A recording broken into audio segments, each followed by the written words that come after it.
Dios los bendiga, hermanos, amigos, buenas noches. Es un gusto poderles saludar. Agradezco nuevamente a Dios esta oportunidad de poder estar otra vez con vosotros, poder estar y poder seguir edificando nuestras vidas, poder seguir fortaleciéndonos en el Señor, en el poder de su fuerza, lo cual es una gran bendición que podamos hacerlo. Agradezco a Dios y también la dicha de poder estar acá con ustedes. Quiero, para iniciar la meditación de esta noche, que continuamos con el estudio acerca del amor verdadero, quiero primero que todo hacer una lectura en Primera de Juan capítulo 4 versículo 7. Quiero recordarles parte de esta amonestación, parte de esta carta del apóstol Juan a la iglesia, y hay un llamado muy importante allí, cuando se nos recuerda acerca de quién es Dios, acerca de su amor. Entonces, en Primera de Juan, capítulo 4, versículo número 7, hasta el versículo número 12, dice de la siguiente manera: Amados, amémonos unos a otros, porque el amor es de Dios. Todo aquel que ama es nacido de Dios y conoce a Dios. Todo aquel que ama es nacido de Dios y conoce a Dios. El que no ama no ha conocido a Dios, porque Dios es amor. En esto se mostró el amor de Dios para con nosotros, en que Dios envió a su Hijo unigénito al mundo para que vivamos por Él. En esto consiste el amor. No en que nosotros hayamos amado a Dios, sino que Él nos amó a nosotros y envió a su Hijo en propiciación por nuestros pecados. Amados, si Dios nos ha amado así, debemos también nosotros amarnos unos a otros. Nadie ha visto jamás a Dios. Si nos amamos unos a otros, Dios permanece en nosotros y su amor se ha perfeccionado en nosotros. Amén. Pues bien, quería leerles este texto, el cual nos recuerda sobre quién es Dios. Hay un llamado fuerte allí, es un mandamiento. Amados, amémonos unos a otros, porque el amor es de Dios.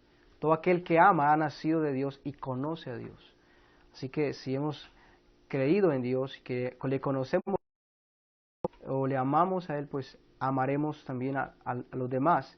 El que no ama, dice la palabra, que no ha conocido a Dios, porque Dios precisamente es amor. El amor de Dios se mostró, estudiábamos la palabra agape, que es un acto de sacrificio a favor de otros. Vemos que Dios mostró ese amor dando a su Hijo Jesucristo para que fuese sacrificado, para que vivamos por Él. Y ese es el resultado de Cristo morir, Cristo ser crucificado, lo cual se recuerda también en estos tiempos. Es el resultado del amor de Dios. Ese amor que lo llevó a entregar. De tal manera amó Dios al mundo, que ha dado a su Hijo unigénito, para que todo aquel que en Él cree no se pierda, mas tenga vida eterna. ¿Qué llevó a que el Padre diera a su Hijo? El amor. El amor. De tal manera amó Dios al mundo, el Padre. Y después vemos a Cristo. Jesús dijo: nadie tiene un amor mayor que este, que uno ponga su vida por sus amigos. Y el Señor dijo: el buen pastor su vida da por las ovejas. ¿Y qué fue lo que llevó a Cristo a entregarse voluntariamente para decir: nadie me quita la vida, yo mismo la pongo? ¿Qué lo llevó? El amor. Ese amor sacrificial, ese amor que lo llevó a no pensar en sí, sino a pensar en nosotros pecadores. Y ese es parte del testimonio que tenemos de Dios en cuanto a Dios es amor. Bien, y con esto en su mente, recordando el amor de Dios y recordando el llamado de que debemos amarnos como Dios nos ha amado, siguiendo su ejemplo, estamos estudiando en estos días los conceptos verdaderos acerca del amor, o lo que es el amor, las cualidades del amor, cómo es que el amor opera en la persona que verdaderamente lo posee. ¿Cómo sé si verdaderamente yo tengo el amor verdadero? Estudiamos algunos conceptos errados acerca del amor y estamos considerando cómo es que el amor verdaderamente opera, y el amor se conoce, principalmente se puede identificar por medio de cómo el amor actúa, cómo el amor opera, cómo el amor dirige, en este caso, nuestra conducta, nuestras acciones.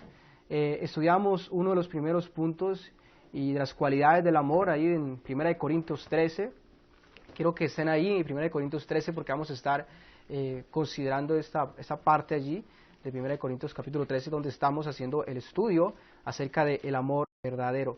Y consideramos que el amor es sufrido. Eso significa que el amor es paciente, es el que nos llevará a soportarnos unos a otros, nos llevará a soportar las agresiones, a soportar o a recibir mucho daño, pero nunca respondiendo con venganza, nunca respondiendo de la misma manera, nunca buscando devolver lo que nos hicieron, ¿sí? Siempre soportando, siempre perdonando. Eso es lo que hace el amor en nosotros, que podamos recibir el daño así como Cristo recibía los golpes, las maldiciones, ¿recuerdan? Pero vemos que Él no respondía con maldición. Eso significa que Él no actuó con venganza, Él no maldijo, Él no estuvo pidiendo que fueran muertos aquellos que le estaban crucificando, sino antes, por lo contrario, Él pidió misericordia. Y el segundo punto es que el amor es benigno, significa que se muestra útil. Y es así como vemos en Cristo ese amor hacia aquellos que estaban crucificándole. Aún pidió al Padre misericordia, dijo: Padre, perdónales porque no saben lo que hacen. El amor nos llevará a que respondamos siempre hacia nuestro prójimo de la manera más edificativa para ellos, de la manera más sana, más buena, de una manera que beneficie, de una manera que sea para el bienestar de las personas que nos rodean, aún para el bienestar de aquellos que nos aborrecen. El Señor dijo: amad a vuestros enemigos. ¿Y cómo lo van a amar? Bueno, haciéndoles el bien, orando por los que os ultrajan, bendiciendo a aquellos que os maldicen. Es así como amamos, bendiciendo, haciendo el bien a otras personas. Así que el amor nos llevará y nos impulsará a hacer el bien. Es lo que hará el amor, y como el amor verdadero operará en nosotros.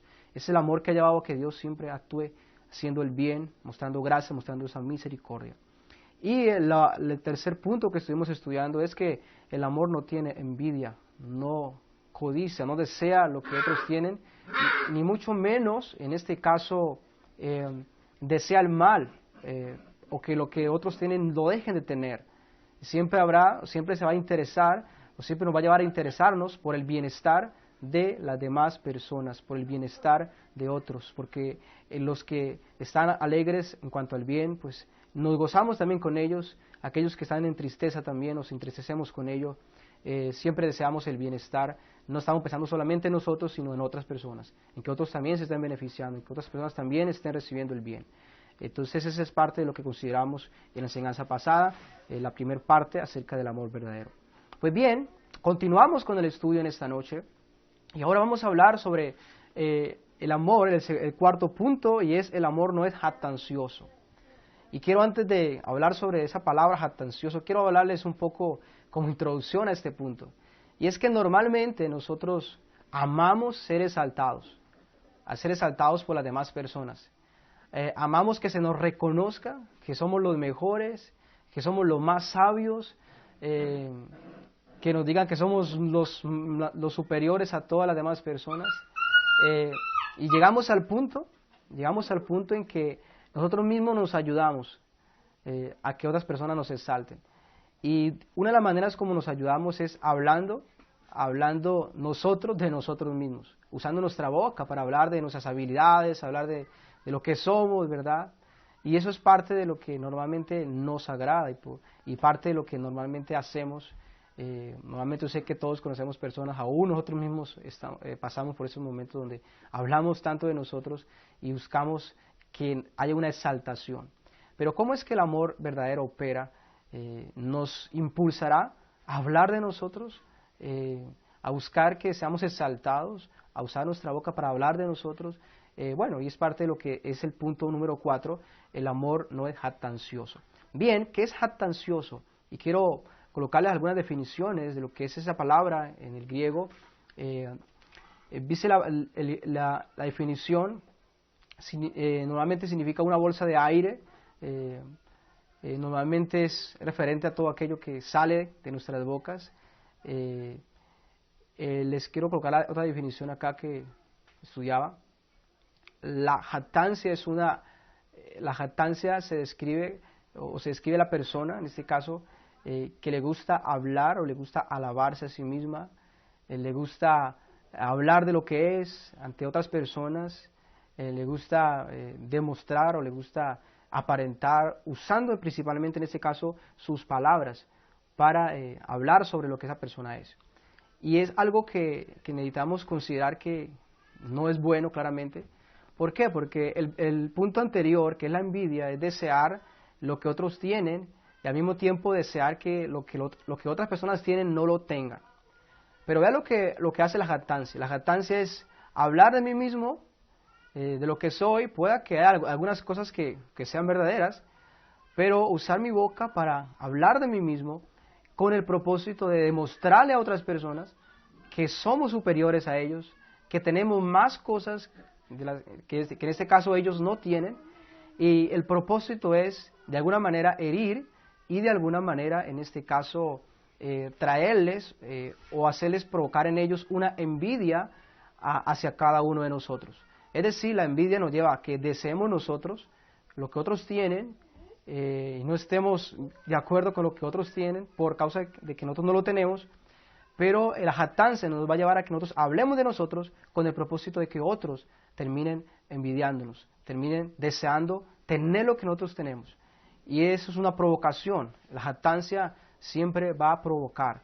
Bien, la jactancia se da debido a que nosotros principalmente no reconocemos que lo que nosotros tenemos se nos ha dado, ¿sí? Muchas veces hablamos, alguien puede jactarse porque tiene un buen trabajo, pero el propósito por lo cual la persona se está jactando es porque le ha faltado algo, y es reconocer que ese trabajo que tiene, por así decirlo, Dios se lo ha concedido, Dios se lo ha dado. Y es importante que nosotros hagamos un balance sobre cómo estamos nosotros respondiendo en este caso, o hablando de lo que tenemos o lo que somos. Si nosotros estamos pensando que es algo que estamos produciendo por nosotros mismos, o si estamos verdaderamente reconociendo que es Dios el que nos ha dado las cosas. Y sabe una cosa, y cuando reconocemos que es Dios el que nos ha dado las cosas, ¿qué va a acontecer? ¿Vamos a alabarnos a nosotros mismos? ¿Vamos a estar hablando de nosotros, de nuestras habilidades? ¿Vamos a estar buscando nuestra alabanza, nuestra exaltación? Claro que no. ¿Qué vamos a hacer entonces? Pues vamos a buscar que Dios sea exaltado, vamos a darle gloria a Dios, vamos a hablarle a las demás personas que nos digan, oye, ¿cómo te ha ido bien en el trabajo, no? Le vamos a decir, sí, gracias a Dios. Y así sucesivamente. Vamos a estar siempre exaltando a Dios. Y eso nos va a impedir que haya una autoalabanza, haya una adoración, haya una gloria para nosotros, a no buscar esa gloria para nosotros, si reconocemos que verdaderamente es Dios el que nos ha dado las cosas. Y quiero leerles un texto en Corintios que estuve compartiendo, que estábamos hablando también de la iglesia de Corinto, a quien el apóstol Pablo le escribió esa carta donde él enfatiza acerca del amor verdadero. Y nos damos cuenta que verdaderamente a la iglesia de Corinto le faltaba el amor verdadero, a pesar de que tenía muchos dones. Y vamos a ver en 1 Corintios 18, palabras de la iglesia. ¿Para qué? Para que en este caso reconocieran que necesitaban el amor verdadero. Y ve lo que dice 1 Corintios capítulo 3, versículo 18. Dice, nadie se engaña a sí mismo. Si alguno entre vosotros se cree sabio en este siglo, hágase ignorante, para que llegue a ser sabio. Fíjese bien lo que el apóstol le está escribiendo a la iglesia. Antes de hablarle del amor, le está seleccionando, en este caso, todas las deficiencias que habían en la iglesia. Y una de ellas es que ellos necesitaban reconocer, no creerse en sabios, en este caso, sino que se hicieran ignorantes para que llegaran verdaderamente a ser sabios. Y dice a continuación, porque la sabiduría de este mundo es insensatez para con Dios, pues escrito está, Él prende a los sabios en astucia de ellos. Era un llamado a que nadie se engañara y que nadie se jactara de que pronto lo sabía todo y menospreciara la palabra, la enseñanza de otros maestros bíblicos, otros siervos de Dios que estaban predicando el Evangelio. ¿Qué pasa cuando tú y yo nos consideramos que ya lo sabemos todo? Vamos a querer rechazar la enseñanza, vamos a cerrar nuestros oídos a la enseñanza de la palabra de Dios, vamos a dejar de estudiar las Escrituras porque pensamos que ya lo sabemos todo. Y fíjese que eso nos trae problemas, nos limita. Y también quiero leer otro texto en 1 Corintios capítulo 1, versículo 28 y versículo 28 y versículo 31. Y vea cómo el apóstol le habla a esta iglesia también. Y le dice, y lo vil del mundo y lo menospreciado, escogió Dios, y lo que no es, para deshacer lo que es. Fíjese que lo que el apóstol le está mostrando a esta iglesia es que Dios había escogido a lo más vil, a lo menospreciado. estaba refiriéndose a aquellos cristianos también llamados, en este caso que eran de la iglesia de Corinto, y estaba mostrando que era lo más vil, lo más menospreciado, pero que Dios lo había escogido, y dice lo que no es para deshacer lo que es, a fin de que nadie se jacte en su presencia. Fíjese que lo que el apóstol está mostrándoles es que ellos se dieran de cuenta de que ellos no eran los mejores, que ellos eran lo más vil. Si usted mira, por ejemplo, los apóstoles que el Señor escogió, eran pescadores, fíjese que ni siquiera ellos sabían leer, ¿verdad? Y Dios escogió a esas personas. No escogió a aquellos que eran eruditos, sabios, que conocían mucho la ley y esas cosas. Escogió a las personas, en este caso, pues, que eran menospreciadas. Escogió a publicanos para que fuesen, en este caso, apóstoles, como Mateo, y muchos más de la condición que podemos decir baja, ¿sí? Digamos, aquí socialmente podemos decir los más bajos, pero Dios escogió a esas personas. Y lo que el apóstol Pablo está mostrando a la iglesia de Corinto, le está diciendo, dense de cuenta, que ustedes eran los más bajos, pero Dios los ha escogido.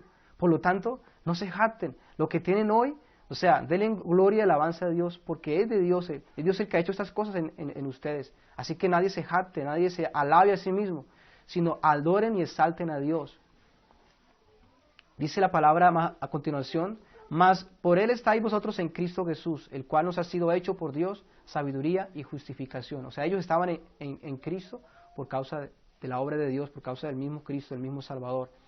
Entonces es importante que tengamos estas cosas. Y a continuación dice, y por Él estáis vosotros en Cristo Jesús, el cual nos ha sido hecho por Dios sabiduría, justificación y santificación y redención, para que, como está escrito, el que se gloría, gloríese en el Señor. El apóstol está diciendo, debemos gloriarnos en el Señor, exaltar a Dios, exaltar a Cristo, mas nunca exaltarnos a nosotros mismos, porque tenemos que reconocer lo que Dios es. Bien, el amor nos llevará a no jactarnos, a reconocer que lo que somos y que lo que hacemos es por la gracia de Dios. Y esto nos va a llevar a que claramente exaltemos y busquemos exaltar a Dios, busquemos es honrar a Dios, y que claramente no, con nuestra jactancia no vayamos a herir claramente a otras personas. Fíjense que cuando nos jactamos, no solamente pecamos contra los hombres, sino también contra Dios. ¿Por qué? Porque el jactarnos o el alabarnos a nosotros mismos, ¿qué estamos haciendo? Estamos robándole la gloria ¿a quién? A Dios, que nos ha dado todas las cosas.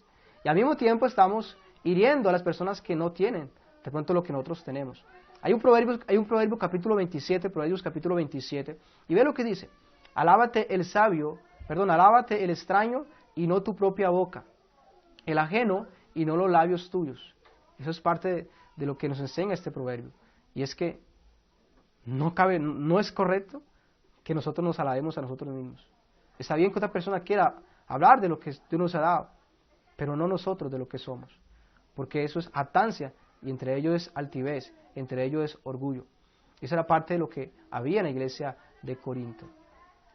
Quiero colocarles acá un comentario de Charles Spurgeon, y es lo que él decía. Él decía, cuenta todo lo que Dios ha hecho contigo, pero no digas nada de lo que tú haces por Dios, pero no digas nada de lo que tú haces para Dios. No promuevas aplausos, promueve su gloria.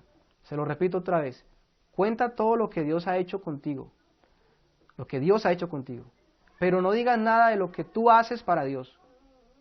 Yo hago esto, yo hago lo otro. No promuevas aplausos, o sea, no busques aplausos para ti, promueva la gloria, la alabanza para Dios. Y eso es lo que necesitamos aprender, lo que necesitamos saber. El ejemplo de Cristo, quiero que consideremos eso también. En San Juan 12:49, vea lo que el Señor habló allí. Dice, porque yo no he hablado por mi propia cuenta. El Padre que me envió, Él me dio mandamiento de lo que he de decir y de lo que he de hablar. Dice que Él reconoce que aún lo que Él estaba hablando, que lo que Cristo estaba hablando, no era de su propia cuenta. Él estaba recordando que era el Padre que le había enviado. Era aquel, el Padre, quien le ha dado esos mandamientos. Era el Padre quien le ha dado esa sabiduría y quien le había dicho qué debía decir. Él está reconociendo la autoridad de su Padre, está adorando al Padre, reconociendo que su mensaje realmente no era de Él, venía del Padre. Y es por eso, y ahí vemos cómo Él está exaltando y no está jactándose a sí mismo, es mío como tal, está reconociendo la autoridad. Y quiero hacerles unas preguntas para finalizar este punto. ¿Qué tanto hablas de ti? ¿Qué tanto hablas de ti? Con tus palabras, ¿a cuántos has hecho que te envidien, que te deseen? ¿A cuánto le ha hecho daño con tus palabras? ¿Cuántas personas tú le has hecho daño porque usted está hablando de sí mismo? Está menospreciando a otras personas. Es que yo soy más inteligente que usted. ¿Cuántas veces usted le dice de pronto a su familiar, aún a su esposa, oye, es que yo sé más que usted, yo soy más estudiado, yo fui a la universidad, o sea, tú eres un pobre, tú no tienes familia, con posición económica como la que yo tengo? ¿Cuántas veces nos hemos hartado de estas cosas? Y no estamos reconociendo, no estamos dándole la honra y la gloria a Dios. Y de esa manera estamos hiriendo a nuestros semejantes. Estamos haciendo que aquel esposo se sienta humillado. Y así sucesivamente, ¿verdad? Eso es parte de lo que necesitamos considerar. La jactancia, acuérdese, la jactancia nos lleva a que le quitemos la gloria que le merece a Dios. Y la jactancia nos lleva a que hagamos que otros nos envidien. Y en este caso los vamos a herir, lo vamos a entristecer también, lo vamos a menospreciar también. Entonces, eso necesitamos saberlo. Muchas veces menospreciamos a los demás, porque necesitamos ese amor, que no es jactancioso, que no habla de sí. Busca hablar de otras personas, de sus virtudes, exalta las virtudes, pero tratará de no hablar mucho de sí mismo. Lo que sí hablará será acerca de Dios, de lo que Dios ha hecho, de cómo Él te ha salvado. Quizás tú digas, uy, ¿qué? ¿Cómo cambiaste? ¿Cómo es una persona diferente? ¿Cómo ya no eres el mismo borracho? Y esas cosas. Y tú digas, oh, sí, yo cambié, ¿verdad? Si no, lo correcto es, Dios me ha cambiado, me ha salvado. Él es el que ha hecho la obra en mí. Y solamente para Él será la honra y será la gloria. Bien, vamos al quinto punto. El amor sigue operando. ¿Y cómo el amor sigue operando? ¿Y cómo el amor opera? Y ya consideramos, nos lleva a no jactanciarnos, a no hablar de nosotros mismos, a no herir a otros, a reconocer a Dios, a su bendición y alabarle a Él, exaltarle a Él. Y quinto, el amor no se envanece. El amor no se envanece. La palabra envanecer es referente a lo que es el orgullo. La palabra griega significa soplar o inflar. Ser orgulloso, altanero, envanecido, eso es parte. La jactancia procede del orgullo. El orgullo, esto es considerarnos, es parte de la definición, es considerarnos o considerarse o sentirse más alto que otros. Eso es parte de lo que es el orgullo. Considerarnos nosotros más altos que otras personas, los más altos, la palmera más alta. Eso significa ver a los demás por debajo de nosotros. El orgullo puede acontecer primero hacia Dios y segundo también hacia nuestro prójimo. Y les voy a decir cómo opera el orgullo hacia Dios. Y les voy a colocar parte de cómo el orgullo opera hacia Dios, la altivez. Bien, ¿qué pasa si somos orgullosos? En este caso, hacia Dios. El orgullo, en este caso en nuestros corazones, nos va a llevar a no reconocer a Dios como el Rey soberano. Fíjese bien, el orgullo nos va a llevar a que no podamos reconocer a Dios como el ser soberano. Eso significa que está por encima de nosotros. Eso nos lleva a olvidarnos de que somos criaturas, somos creados por Dios. Y por lo tanto eso va a impedir que nosotros le demos a Dios la alabanza, la honra, la adoración, que le respetemos, que le demos alabanza. Esto va a impedir tal cosa. Cuando hay altivez y orgullo en nuestros corazones, significa que nos consideramos por encima aún de Dios. Eso significa que menospreciamos a Dios. Eso significa que vamos a tener en poco lo que Dios ha dicho, en poco su palabra. Eso significa que vamos a irrespetar lo que Dios ha dicho porque ignoramos que Él es superior a nosotros. Y eso nos lleva claramente a que pequemos contra Dios. Hay un texto en Romanos capítulo 1, versículo 21, y vean lo que dice el texto. Pues habiendo conocido a Dios, no le glorificaron como a Dios, ni le dieron gracias, sino que se envanecieron en sus razonamientos, y su necio corazón fue entenebrecido. El apóstol está hablando de la condición del hombre naturalmente. Y es que se ha envanecido, se ha llenado de orgullo en sus pensamientos, en sus razonamientos. Considera que sus razonamientos es lo más importante. Y el resultado de ello es que han dejado de darle la gloria y la alabanza a Dios. Han dejado de darle la alabanza. Han dejado de darle las gracias a Dios. Cuando tú dejas de darle gracias a Dios, eso significa que probablemente tú estás siendo orgulloso hacia Dios. Y eso no será una prueba de que tú amas a Dios. El amor hacia Dios nos va a llevar a que reconozcamos que Él está por encima de nosotros, a que no haya altivez, orgullo en nuestros corazones. Si tú no estás mostrando gratitud hacia Dios, probablemente estás siendo orgulloso, porque se está olvidando quién es tu proveedor, que Él está por encima de ti, y Él es el que te provea Él es el que te da lo que tú necesitas. Esa es parte de la condición. Ustedes recuerdan, en Daniel está un ejemplo, que ojalá lo puedan estudiar y se los recuerdo. Un rey llamado Nabucodonosor, era un rey, el rey de Babilonia.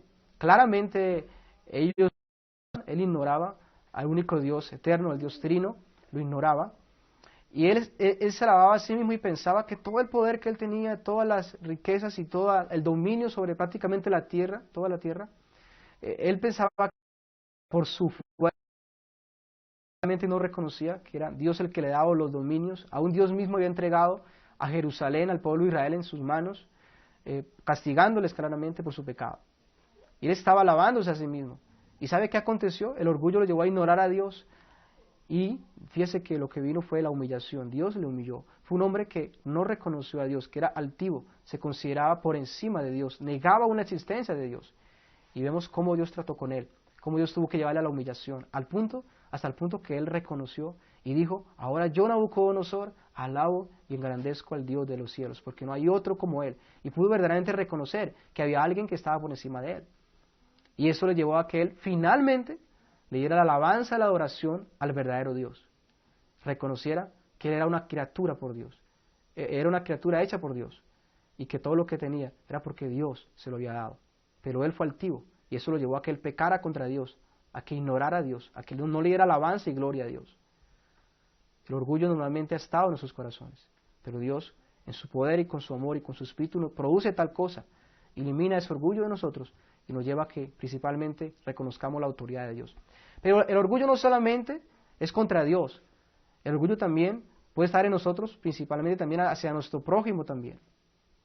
Y quiero hablarles un poco sobre cómo actúa el orgullo en nuestros corazones, ahora, no hacia Dios, sino hacia nuestros semejantes, hacia nuestro prójimo. Es algo claramente similar. Eso significa pues que vamos a considerar nosotros mismos superiores, en este caso, a las demás personas. Y vamos a ver a los demás claramente por debajo de nosotros. Eso nos va a impedir ¿qué? ¿Qué va a impedir ese orgullo en nuestros corazones? Va a impedir que nosotros le podamos hacer bien al prójimo. Ese orgullo nos va a llevar a que menospreciemos a nuestro prójimo, a que terminemos agrediendo a nuestros semejantes, a que los humillemos, a que los irrespetemos, a que solamente les hagamos el mal. Piensen sobre algo. ¿Cómo tratas tú, en este caso, aquellos que trabajan en una empresa, tienen un jefe allí? ¿Cómo trata usted a aquel jefe? Cuando él te da una orden, ¿tú qué le dices? ¿No se me da la gana hacerlo? O tú le dices: sí señor, como ordene. ¿Verdad? Tú le dices así: como ordene, ¿verdad? Tú actúas con obediencia. Ahora, ¿por qué lo haces? Reconoces que él es ¿qué? Que él es autoridad, ¿verdad? Tú reconoces que él está por encima de ti. Tú reconoces que él tiene autoridad para aún sacarte de la empresa, si él quiere hacerlo. Y fíjese que tú reconocer que ese jefe tiene autoridad sobre ti, o es mayor que en este caso lo que tú eres, eso te lleva y esto determina tus acciones. Esto determina o te lleva a que tú le honres, le respete. Ahora bien, pero ¿qué haremos o qué harás tú si alguna persona o algún compañero tuyo del trabajo que acabó de entrar en este caso a la empresa, tú tienes más años que él, tú le llevas más años, tú eres más antiguo, eres más reconocido, y él acabó de entrar y él te dice a ti algo, o te da una orden, o te pide que debes hacer esto de esta manera? ¿Cómo responderías? Normalmente tú dirías: ¿usted quién eres? O sea, para que venga a decirme tal cosa. ¿Usted acabó de entrar? ¿Verdad? Normalmente lo primero que se hace es menospreciar. Piensen cómo se tratan a las personas que están hoy en la calle, las personas que están mendigando hoy. Das en cuenta que normalmente son las personas que más se menosprecian. Muchas personas se burlan de ellos, las agreden, porque normalmente dicen: esa persona no tiene autoridad para enfrentarme, no puede hacerme ningún daño, no puede denunciarme, así que normalmente eso nos lleva a pensar: bueno, me puedo aprovechar, ¿verdad? El amor no es orgulloso, el amor no se envanece. Eso significa que el amor nos lleva a la humildad. ¿Y sabe qué hace la humildad? Primero hacia Dios, nos lleva a que exaltemos a Dios, a que reconozcamos a Dios por encima de nosotros. Pero también sabe una cosa: el amor verdadero nos va a llevar hacia nuestro prójimo, nos va a llevar a considerar a nuestro prójimo por encima de nosotros, a considerar a aquellos aún que están en una posición más baja que nosotros, pero nos va a llevar a que la consideremos como si estuviera por encima de nosotros. Y esto claramente nos va a llevar y nos va a motivar a que haya una exaltación, a que haya hay un respeto hacia aquellas personas, hacia las más pequeñas. Y hay un texto que es muy interesante, está en Filipenses y se conecta con el testimonio acerca de Cristo en cuanto a la humillación. Y vea lo que dice Filipenses capítulo 2, quiero leerles este texto acerca de Cristo. Dice el versículo número 3, ¿verdad? Versículo 2, completad mi gozo. Está el apóstol Pablo hablando a la iglesia de Filipenses, de Filipo, y le está diciendo, completad mi gozo, sintiendo lo mismo, teniendo el mismo amor, unánimes, sintiendo una misma cosa. Fíjese que está hablando acerca del amor, teniendo el mismo amor, unánimes, que estén unidos, es el llamado, teniendo una misma cosa. Y dice a continuación, nada hagáis por contienda o por vanagloria. O sea, nada por contienda ni por vanagloria, que también es referente a la jactancia y al orgullo. Es bien con humildad, estimando cada uno a los demás como superiores a él mismo. Eso es lo que hace la humildad. Es totalmente contrario a lo que es el orgullo. El orgullo nos lleva a que consideremos a los demás por debajo de nosotros, a que les irrespetemos, a que les hagamos daño. Pero bien, la humildad nos va a llevar a que consideremos, estimando cada uno a los demás como superiores a él mismo. Eso significa que eso va a determinar nuestras acciones. Y nos coloca el ejemplo de que a continuación dice, no mirando cada uno por lo suyo propio, sino cada cual también por lo de los otros. Y nos coloca el ejemplo, haya pues ese sentir que hubo también en Cristo Jesús, el cual siendo en forma de Dios no estimó el ser igual a Dios como cosa que aferrarse, sino que se despojó a sí mismo, tomando forma de siervo, hecho semejante a los hombres, con la condición de hombre se humilló a sí mismo, haciéndose obediente hasta la muerte, y muerte de cruz. Nos coloca el ejemplo de Cristo. ¿Por qué Él se humilló? ¿Por qué Él se despojó de su gloria? ¿Por qué Él tomó forma de siervo? ¿Para qué? Para servirnos, para dar su vida por rescate, para poder sustituirnos, para poder recibir el castigo que merecíamos nosotros. Y fíjese que su amor lo llevó a que nos sirviera. Y por eso el maestro dijo en varias ocasiones, yo no vine a ser servido, sino a servir, a dar la vida por vosotros. Y ese fue el testimonio que vemos de Cristo. Vemos la humildad de Cristo sirviéndonos. Merecía ser servido y merece ser servido, exaltado, pero Él vino a servirnos. Y a no servirnos con cualquier cosa, sino principalmente a servirnos con su propia vida, que es el bien más grande que se nos puede dar. Entonces consideremos tal cosa, pensemos en ello, reflexionemos si hay altivez en nosotros y le pidamos a Dios que nos dé un corazón lleno de amor que nos va a llevar a la humildad, que nos va a llevar a que exaltemos a Dios, nos va a llevar a que no menospreciemos a nuestro prójimo y siempre los consideremos como los más altos. ¿Sabe una cosa? Muchas veces llegamos a una casa, saludamos a todas las personas y a los niños los tenemos en poco. Ni siquiera le decimos, hola, ¿cómo estás? Y sabe, un niño se siente triste, se siente menospreciado, ¿verdad? ¿Sabe usted que cuando Cristo estuvo en la tierra, los niños fueron ante Cristo? ¿Y sabe qué hicieron parte de los discípulos? O sea, ellos pensaron que eso era algo incorrecto, que no debía el maestro estar con los niños. ¿Por qué? Porque le menospreciaban. Y el Señor les exhortó. ¿Sabe usted que las mujeres en aquel tiempo eran menospreciadas? Y sabe, y por eso cuando Jesús estaba hablando con la mujer samaritana, los apóstoles dijeron, ¿qué habla con ella? Porque normalmente en ese tiempo, pues, o sea, se tenía como que algo muy bajo hablar con una mujer, algo muy bajo estar con los niños. Pero el Señor nos dio el ejemplo de la humildad, ¿verdad? Y eso debemos aprenderlo, la humildad en Cristo. Jesús dijo, aprended de mí, que soy manso y humilde de corazón, y hallaréis descanso para vuestras almas. Es el llamado. ¿Cuántas veces te has sentido que sabes más que otros y esto te ha llevado a qué? A que menosprecies a otras personas. Eso significa que necesitamos ese amor verdadero, ese amor que nos llevará a exaltar a Dios y nos llevará también a no menospreciar a nuestros semejantes, sino a considerarlos siempre por encima de nosotros, a respetarles, a cuidarles, a hacerles el bien, ¿verdad? Y eso nos motiva, en este caso, a hacer tal cosa. Así que le coloco esas preguntas para terminar ese otro punto. Y hablando acerca de Cristo, ¿crees que Jesús tenía razón para sentirse orgulloso y menospreciar a otras personas y decir, no, yo soy el Hijo de Dios. Así que, no, Él estuvo allí entre los publicanos, que eran los más menospreciados. Vemos que claramente la humildad se refleja allí. Eso es parte del testimonio. Eso es lo que necesitamos también considerar. Pues bien, tengamos eso presente.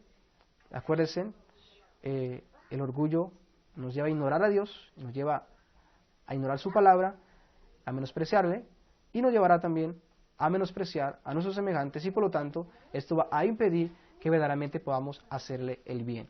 Y el sexto punto de la serie que estamos estudiando es: el amor no hace nada indebido. Presten atención, el amor no hace nada indebido. Indebido también es decoroso, inapropiado. También es referente, significa que no se comporta con rudeza o no es grosero en todo, pues en este caso en sus palabras. Bueno, el verdadero amor es dulce, jamás se comporta con rudeza, no es grosero en su trato, que se refleja normalmente a través de las palabras, un carácter grosero y estas cosas que prácticamente es parte de lo que lleva el trato con las personas, cómo se trata a la persona. También esto es muy referente a los modales, a las cosas que muchas veces nosotros hacemos inapropiadas, que claramente ofendemos a otras personas, que en este caso los irrespetamos. Hay muchas personas que normalmente, o muchas veces nosotros también lo hemos dicho, hay muchas veces que decimos, yo hago esto, gústale o no le guste. Yo hago esto en mi casa, gústele a mi esposa o no le guste. Yo hago esto en mi trabajo, gústele a mis compañeros o no le guste. ¿Qué está pasando allí? Estamos pensando en nuestra comodidad, sin importar que nuestra comodidad, en este caso, afecte y le haga daño, en este caso, a las personas que nos rodean. Así que el amor no hace nada indebido, nada que afecte o que en este caso agravie o ofenda o entristezca o hiera en este caso a alguien. Entonces es parte de lo que es la definición. Y quiero colocarles como ejemplo a la iglesia de Corinto, que hemos estado considerando, y en 1 Corintios 11, el versículo 20 y 22. Estaba el apóstol hablándole acerca de la cena, de la Santa Cena, que ellos celebraban la Santa Cena como también lo hacemos nosotros. Pero quiero que se den de cuenta allí cómo verdaderamente a ellos les faltaba, en este caso, ese amor verdadero, y cómo ellos estaban haciendo daño entre sí, cómo se estaban ofendiendo, cómo estaban haciendo cosas indebidas que no debían hacerse, que era parte del trato, pero que no era correcto, era indecoroso. Y ve lo que dice el texto. Cuando os reunís vosotros, estaba hablando el apóstol Pablo allí, a la iglesia de Corinto, a los mismos que les habla acerca del amor, y les dice, cuando pues os reunís vosotros, esto no es a comer la cena del Señor. ¿Por qué? Porque al comer cada uno se adelanta a tomar su propia cena. Uno tiene hambre y otro se embriaga. Pues, ¿qué? ¿No tenéis casas en que comáis y bebáis? ¿O menospreciáis la iglesia de Dios y avergonzáis a los que no tienen nada? ¿Qué os diré? ¿Os alabaré en esto? En esto no os alabo. ¿Qué estaba pasando con la iglesia allí, con la iglesia de Corinto? Ellos iban a la reunión de la cena, compartían el pan, el símbolo del cuerpo de Cristo, la copa, símbolo, en este caso, el vino, símbolo de la sangre de Cristo. Pero la iglesia, había muchas personas que llevaban alimentos y allí se alimentaban, ¿verdad? Pero solamente estaban haciéndolo, o muchos pensaban en sí mismos.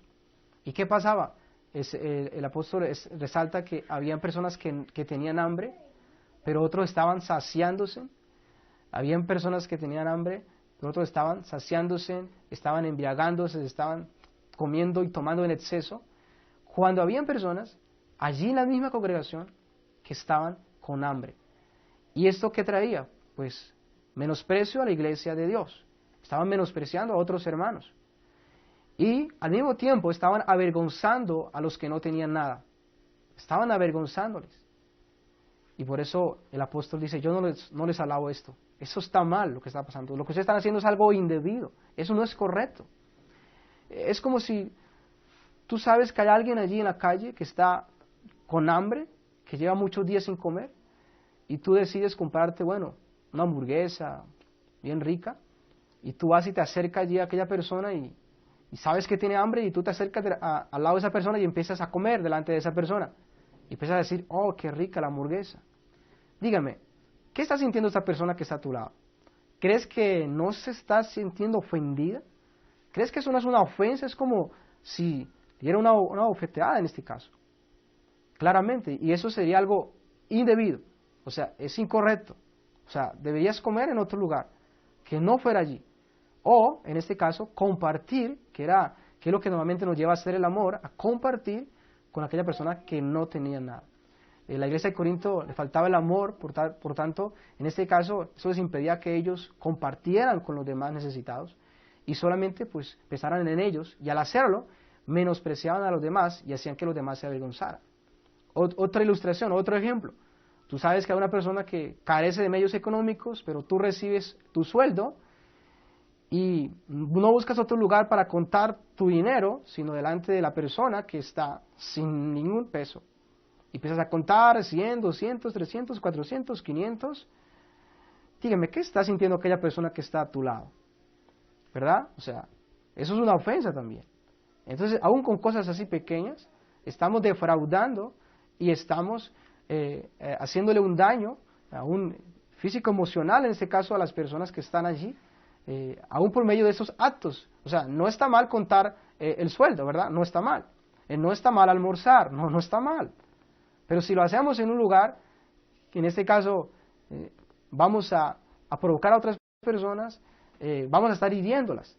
Si lo hacemos en el lugar que no es correcto, vamos a estar perjudicando a esas personas. Así que el amor aún nos lleva a interesarnos con las cosas como que consideramos como pequeñas, como que insignificantes, pero nos lleva siempre a procurar el bienestar de las demás personas. Por lo tanto, hay una palabra que está en Hebreos capítulo 10, versículo 24. Y ve lo que dice esta palabra. Dice, considerémonos unos a otros, para estimularnos al amor y a las buenas obras, no dejando de congregarnos como algunos tienen por costumbre, sino exhortándoos y tanto más cuanto veis que aquel día se acerca.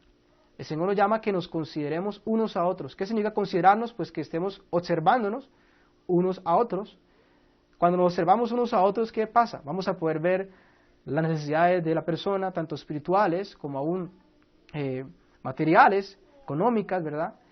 ¿Y qué pasa cuando observamos? La palabra dice, considerémonos unos a otros, y dice, para estimularnos, para incitar, es una incitación, o sea que considerar a aquellas personas que están, a aquellos hermanos que están necesitados, nos lleva a que nosotros podamos ser dirigidos y podamos ser incitados por Dios, o el amor es donde se va a producir allí, porque el llamado del Señor es que nos estimulemos al amor y a las buenas obras, y el amor es todo aquello que es un sacrificio por otras personas. Así que el llamado del Señor es que nos consideremos. La iglesia de Corinto, ¿qué debía hacer? Ver a su alrededor y darse en cuenta de que habían hermanos que no tenían nada que comer, y que ellos estaban comiendo delante de ellos, estaban tomando mucho vino delante de ellos, exagerado, y no estaban siendo estimulados a que compartieran, no estaban siendo estimulados al amor y a las buenas obras. Y eso es lo que nosotros necesitamos saber, necesitamos estimularnos al amor y las buenas obras. Dios nos permite muchas veces estar en momentos donde vemos una persona necesitada, una persona que está con hambre, y esos son momentos especiales porque es allí donde Dios nos estimula para que amemos y podamos ser perfeccionados en el amor, y podamos sentir compasión, y podamos colocarnos en la piel de esa persona, y eso nos lleva a que demos también, nos esforcemos por ayudar también, y que mostremos ese amor a favor, en este caso, de aquellos. Y quiero colocarles un texto del Antiguo Testamento, y vea cómo el Señor estaba preparando al pueblo de Israel, principalmente allí, para que fuera generoso, para que se acordara de las demás personas necesitadas. Y vea lo que dice Levítico 19, versículo 9. Dice, cuando ciegues la mies de tu tierra, no cegarás hasta el último rincón de ella, ni espigarás tu tierra cegada, y no rebuscarás tu viña, ni recogerás el fruto caído de tu viña. Dice, para el pobre y para el extranjero lo dejarás, yo Jehová. Dios, el Señor está dando las leyes a fin de estimular al pueblo a que amara a su prójimo. Pero acuérdense que la ley se resume en amar a Dios sobre todas las cosas, y segundo, amar a tu prójimo como a ti mismo. Y el Señor está dando estas leyes de que cuando fueran a recoger el trigo, no recogieran todo el trigo allí, dejaran espigas, acordándose de quién, de los pobres, acordándose de quién, de los extranjeros. Y Dios estaba preparando al pueblo, enseñándoles a amar. Y es parte de los mandamientos y las ordenanzas que el Señor nos ha dado para que las aprendamos. Hay un ejemplo también de Cristo, Romanos capítulo 15, versículo 1, quiero leérselo. Y ve lo que dice: así que los que somos fuertes debemos soportar las flaquezas de los débiles. Y que normalmente hacerlo siempre, no importa que desagrademos, ofendamos a otras personas. A nosotros mismos, cada uno de nosotros agrada a su prójimo en lo que es bueno. Fíjese que el llamado del Señor es que agrademos a otras personas, pero siempre y cuando en lo que es bueno. Porque vamos a ver más adelante que el amor no hace nada indebido, estamos mirando, pero el amor dice que no se goza en la injusticia, mas se goza en la verdad. A las personas en aquello que es bueno, claramente desagrade, haciendo todo aquello que es en contra del carácter de la justicia, en este caso de Dios. Claramente que sí ya no vamos a poder agradar. Pero la palabra de Dios, la orden del Señor es: cada uno agrade a su prójimo en lo que es bueno. De la persona que está a mi alrededor, pues claramente lo haré. Ahora dice a continuación: porque ni aun Cristo se agradó a sí mismo, antes bien, como está escrito, que te vituperaban, cayeron sobre mí. Y el apóstol es claro con recordar: ni aun Cristo se agradó a sí mismo. Él no buscó agradarse a sí mismo, Él buscó hacernos el bien, agradarnos a nosotros, salvándonos en este caso. Entonces el amor no va a buscar complacerse a sí mismo, sino considera si lo que vamos a hacer afecta a los demás. Claramente no lo vamos a hacer, porque el amor no busca, recuerden, el amor no busca lo suyo. El amor nos lleva a buscar, el amor no hace nada indebido, es parte del amor, no busca lo suyo propio. El amor no hace nada que vaya a afectar a una persona, siempre buscará agradar a la otra persona en aquello que es bueno, en aquello que es agradable a Dios. Eso es parte de lo que necesitamos tener. Recuerda que debido a la caída de nuestros primeros padres, el hombre carece de este amor. ¿Qué esperanza tenemos? Si nosotros nos examinamos considerando, tú puedes decir: oye, yo no hay nada de esto, o sea, no hay nada de mí, o sea, no hay ese amor sufrido, esa paciencia para soportar a los que me ofenden, solamente hay deseo de venganza, no hay ningún deseo por hacer aquello que es útil, hay solamente celos, envidia, estoy enojado con otras personas por lo que ellos son, tienen, deseo el mal para ellos, soy jactancioso, me alabo a mí mismo, estoy buscando que me exalten, estoy buscando gloria, estoy dejando de darle gloria a Dios, estoy menospreciando a las demás personas, ofendiendo a las demás personas, instándolas a que me envidien, ¿verdad? Si estoy en este caso siendo orgulloso, ignorando la autoridad de Dios, considerando a los demás por debajo de mí, menospreciándoles, teniéndolos en poco, si estoy en este caso haciendo cosas que afectan la comodidad de las personas que nos rodean, o sea, es una muestra de que no tenemos ese amor aún perfeccionado. Examinarnos y comprobar si hay ese amor en nosotros o si no lo hay, reconozcamos que no lo tenemos y que le pidamos a Dios principalmente que opere en nuestras vidas, porque probablemente pueda que no hayamos sido salvos. ¿Qué pasaba con la iglesia de Corinto? Ellos debían ser guiados por el Espíritu Santo, pero estaban siendo guiados más por los deseos de la carne, y eso impedía que ese amor verdadero se perfeccionara. Así que, por lo tanto, el apóstol les habló acerca del amor. Entonces, recuerda que debido a la caída de nuestros primeros padres, el hombre... ¿Qué esperanza tenemos? ¿Qué esperanza tenemos nosotros para poder apropiarnos de este amor? Bueno, nuestra esperanza está en el amor de Dios principalmente. La esperanza está en ese amor de Dios que Él nos ha mostrado.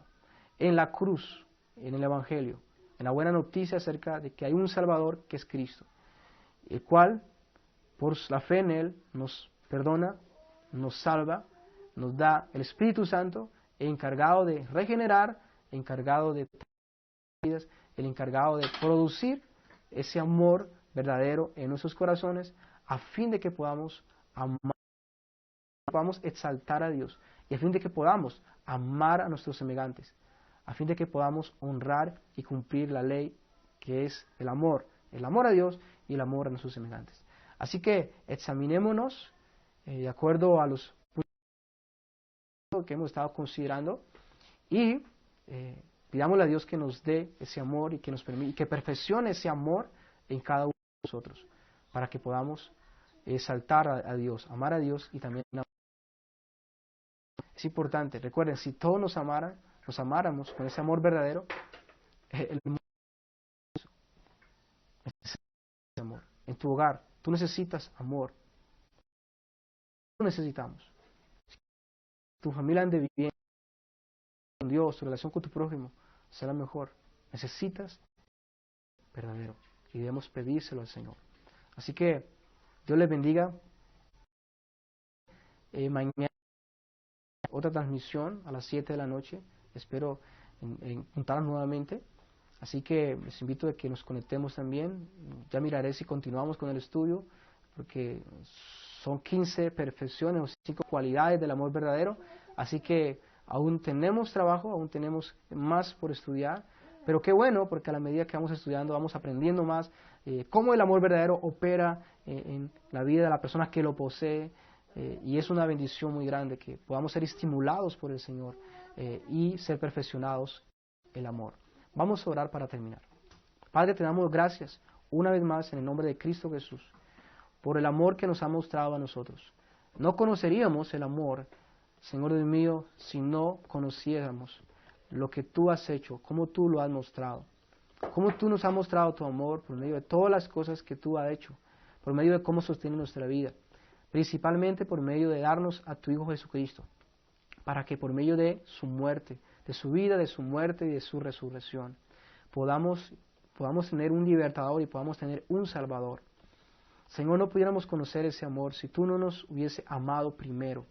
Gracias porque tú eres el ejemplo mayor del amor. Y el llamado es, y tu propósito es, que así como tú nos amas, también nos amemos unos a otros. Es la señal como van a conocer que somos tus discípulos, que somos tu iglesia, en el amor, los unos por los otros. Ayúdanos, Padre, y danos cada día este amor, perfecciónanos en este amor. Haz que, Señor Dios mío, no solamente pensemos en nosotros, sino pensemos principalmente en ti, en darte la alabanza y la gloria que solo tú mereces. Y pensemos en nuestros semejantes también. Pensemos en aquellos, oremos por los que están enfermos, necesitados. Oremos por aquellos que están en una cárcel hoy. Oramos por aquellos que están sufriendo el dolor por la pérdida de sus seres queridos debido a esta pandemia. Oramos por todos aquellos que están sacrificándose por amor a otras personas, para ayudar a otras personas, que están arriesgando sus vidas. Gracias, Señor, te pedimos que tú nos perfecciones en su amor, para que podamos glorificar tu nombre al amarnos unos a otros. Señor, en esto conocemos que amamos a Dios, en que amamos también a nuestros hermanos, y que amamos a nuestro prójimo como a nosotros mismos.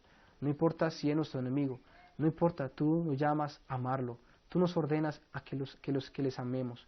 Pero no podemos hacerlo por nuestra propia fuerza, no podemos producir nosotros el amor verdadero, solo tú lo produces por el Espíritu Santo. Así que te pedimos que tenga misericordia de nosotros, nos perdone nuestras iniquidades por medio de Cristo Jesús. Confiamos que Él es nuestro Salvador y que solo Él puede darnos el Espíritu Santo, que solo Él puede perfeccionar su obra, que solo Él puede producir estos frutos, en este caso el amor en nuestras vidas. De lo contrario, jamás vamos a poder amarte, jamás vamos a poder amarnos unos a otros. Pero te pedimos que nos perfeccione en tu amor y nos permita podernos amar, que cada enseñanza que obtengamos acerca del amor verdadero podamos entenderlo y podamos aplicarlo a nuestras vidas, determinando, confiando en ti, Señor, y estimulándonos al amor y a las buenas obras. Padre, te damos la gracia, bendiga a todos nuestros hermanos, amigos que están conectados y los que van a ver este video después. Oramos por ellos, por sus familias, y guárdanos en tu amor. Y en ese momento de aflicción, permita que ese amor se perfeccione, porque sí que vamos a ver muchos necesitados a nuestro alrededor.